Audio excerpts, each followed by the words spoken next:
Hoy! Marco, I'm so sorry. Hindi ko naman alam na ganun pala yung nangyayari sa sitwasyon ng pamilya mo. Sorry sa lahat. Wala akong kaalam-alam.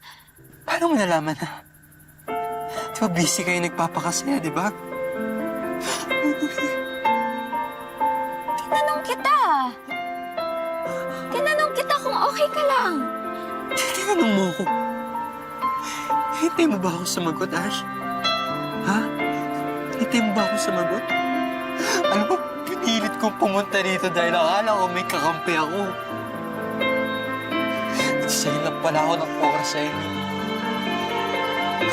Alam mo, pagod na ako eh. Pagod na ako kalabanin yung sarili ko. Alam mo, ayoko namang matulad sa papa ko yun eh.